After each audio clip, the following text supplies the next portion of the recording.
اعوذ باللہ من الشیطان اللعین الرجیم بسم اللہ الرحمن الرحیم وبہ نستعین وہو خیر ناصر ومعین لا حول ولا قوة الا باللہ العلی العظیم الحمد للہ رب العالمین الصلاۃ والسلام علی اشرف الانبیاء والمرسلین واہل بیتہ الطیبین الطاہرین المعصومین اما بعد۔ عزیزان محترم، سامعین اکرام، حقوق ادا نہ کرنا جو ہے یہ گناہان کبیرہ میں سے ایک ہے، جس کو باقاعدہ جو شہید محراب آیت اللہ سید عبد الحسین دستغیب صاحب نے باقاعدہ اپنی کتاب گناہان کبیرہ میں، گناہان کبیرہ کی لسٹ میں اس کو لکھا ہے کہ حقوق کا ادا نہ کرنا گناہ کبیرہ میں سے ہے۔ اس حوالے سے چند نکات آپ کے گوش گزار کرنے ہیں، جس میں ہے کہ حضرت امام جعفر صادق علیہ الصلوۃ والسلام فرماتے ہیں کہ جو شخص قرض لے اور یہ چاہے کہ اسے نہ لوٹائے وہ ظالم چور ہے۔ توجہ، جو قرض تو لے رہا ہے اور اس کے دل میں یہ نیت ہے کہ میں قرض تو لے لوں گا اور یہ چاہے کہ اسے نہ لوٹائے تو وہ ظالم ہے۔ یعنی قرض لیتے ہوئے اس کے دل میں یہ نیت ہو رہی ہے کہ میں نہیں دوں گا، میں نہیں لوٹاؤں گا، مولا فرماتے ہیں کہ وہ ظالم چور ہے۔ حوالہ ہے وسائل الشیعہ، ٹھیک ہے، اس میں باب تجارت میں ہے۔ اچھا، آپ یہ بھی فرماتے ہیں، امام صادق علیہ السلام سے یہ روایت ملتی ہے، اس کا حوالہ ہے کتاب خصال، یہ بھی شیخ صدوق کی ہے، کہ امام فرماتے ہیں کہ چوروں کی 3 قسمیں ہوتی ہیں، ٹھیک ہے، چوروں کی 3 قسمیں ہوتی ہیں۔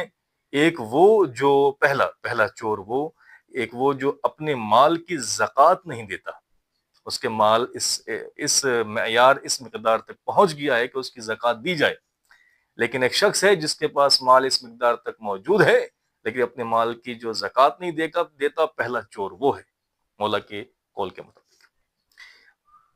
تین چور بتائے، پہلا چور وہ کہ جو اپنے مال کی زکوٰۃ نہیں دیتا، اور دوسرا چور وہ جو اپنی بیوی کے مہر کو واجب الادا قرض نہیں سمجھتا، ٹھیک ہے۔ یعنی ہمارے معاشرے میں، سب کی بات نہیں کر رہا میں، جو کہ جس جہاں اس طرح کی باتیں ہیں جو میں کرنے جا رہا ہوں، کہ ممکن ہے کچھ لوگ ایسے ہوں جو کہ اپنی بیوی کا حق مہر جو ہے وہ ان کو حق مہر سے، میں ایک آدھ جگہ گیا نکاح پڑھانے کے لیے، تو بھائی کہا جی کتنا حق مہر ہے، تو کہیں لکھا تھا جی 1.5 لاکھ روپے مثلا، مجھے یاد ہے میں نے کہا کہ جی آپ کے جو حق مہر ہے 1.5 لاکھ روپے دولہے صاحب، تو انہوں نے کہا ارے ٹھیک ہے، کوئی مسئلہ نہیں، لکھ دیں، کیا ہے۔ تو یہ سوچنا کہ ارے لکھ دیں، کوئی مسئلہ نہیں ہے، ویسے دے گا کون، ٹھیک ہے، یہ غلط ہے۔ مولا فرما رہے ہیں کہ پہلا چور وہ کہ جو اپنے مال کی زکوٰۃ نہیں دیتا، اور دوسرا چور وہ جو اپنی بیوی کے مہر کو اپنے اوپر واجب الادا قرض نہیں سمجھتا، ٹھیک ہے۔ لوگ مہر تو رکھوا دیتے ہیں، ٹھیک ہے، جتنا آپ مہر بولے مسئلہ نہیں ہے، لکھ دیں گے ہم نکاح نامے پہ، چونکہ ان کے دل میں یہ نیت ہوتی ہے دینا ہی نہیں ہے، دے گا کون، اس طرح کے جملے بھی آتے ہیں کہ دے گا کون، ٹھیک ہے۔ تو مولا فرماتی ہیں چور ہے۔ در حقیقت انشاءاللہ کبھی موقع ملا تو پورے حق کے مہر ایک پورا موضوع ہے، اس پہ بھی جو ہے کافی بیان دیے جا سکتے ہیں قول و روایات کے مطابق۔ تو لہٰذا اگر کوئی انسان اگر اپنی بیوی کا حق مہر اس پر ہے تو اس پہ یہ قرض ہے، اور اس پر واجب ہے کہ وہ اپنی بیوی کا حق مہر جو ہے وہ ادا کرے۔ انشاءاللہ اس کی تفصیل اپنے مقام پہ ہوگی۔ مثلا اگر دنیا میں وہ قرض اپنی بیوی کا حق مہر نہیں دے سکا، تو اگر وہ مر جائے گا، ٹھیک ہے، تو اس کی وراثت سے بھی اس کی بیوی اپنا حق مہر مانگ سکتی ہے، اور اگر وہ بھی مر گیا اور وراثت میں بھی کچھ نہ بچا، نہیں دے سکا، تو مرنے کے بعد قیامت میں بھی بیوی جو ہے وہ اللہ سے کہے گی کہ اس کے اوپر میرا حق مہر ہے، اور یہ مقروض ہے میرے حق مہر کا۔ لہٰذا حق مہر مرد پر قرضہ ہوتا ہے، مرد جو ہے مقروض ہوتا ہے، اور مرد پر واجب ہے کہ اپنی بیوی کا حق مہر اس کو لوٹائے، یعنی اس کو دے۔ تو کہہ رہے ہیں جو اپنی بیوی کے حق مہر کو واجب الادا قرض نہیں سمجھتا وہ بھی چور ہے۔ ہمارے ہاں یہی مسئلہ ہے کہ وہ اپنے اوپر واجب الادا نہیں سمجھتا، کہتا ہے دے دیں گے، کہ دیتا کون ہے، اس طرح کے لہجے بھی استعمال ہوتے ہیں، دیتا کون ہے۔ تو لہٰذا یہ ہے کہ جو بیوی کا مہر ہوتا ہے وہ بھی آپ کے اوپر قرض ہے، آپ اپنی بیوی کے مقروض ہیں اور آپ کو اپنا حق مہر دینا واجب ہے۔ تیسرا چور وہ ہے کہ جو قرض لے کر یہ چاہے کہ ادا نہ کرے۔ ٹھیک ہے، ایک قرض لینے والا وہ ہوتا ہے جو قرض لیتا ہے اور جس دن سے قرض لیتا ہے اس کے دل میں، اس کے دماغ میں یہ فکر ہو جاتی ہے کہ میں جیسے مجھے موقع ملے میں فوری قرض اپنا واپس لوٹاؤں۔ ٹھیک ہے، مقروض ہو جاتا ہے انسان، فوری چاہتا ہے جتنا جلدی ہو سکے میں اپنا قرض جو ہے واپس کروں، لیکن اگر وہ شخص جو قرض لے کر یہ چاہے کہ میں قرض ادا نہیں کروں گا تو کہہ رہے ہیں وہ بھی چور ہے۔ ادا نہ کرنا ایک الگ بات ہے اور ادا نہ کرنے کی نیت کرنا ایک الگ بات ہے۔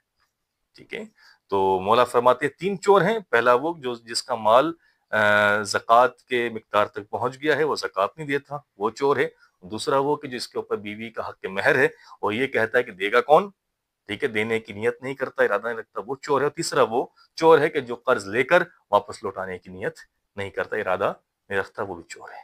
ٹھیک ہے، آپ کم از کم ارادہ تو رکھیں، ٹھیک ہے، کہ میرے پہ واجب ہے حق مہر بیگم کو دینا، ٹھیک ہے، کوشش کریں دینے کی، اپنے پر واجب تو سمجھیں۔ دوسرا، اگر مال آپ کا اس معیار تک آ گیا تو آپ اس میں سے زکوٰۃ نکالیں۔ اور تیسرا یہ کہ جو آپ نے کسی سے قرض لیا ہے اس قرض کو لوٹانے میں پوری کوشش کریں۔ ٹھیک ہے، اگر ایسا آپ نہیں کریں گے، آپ کے نیت میں یہ سوچ ہوگی کہ کون دے گا، میں تو نہیں لوٹاؤں گا قرض، آپ چور ہیں، میں تو حق مہر نہیں دوں گا، ٹھیک ہے، تو آپ چور ہیں، اور میں زکوٰۃ نہیں نکالوں گا تو آپ چور ہیں۔ 3 قسم کے چور ہو گئے۔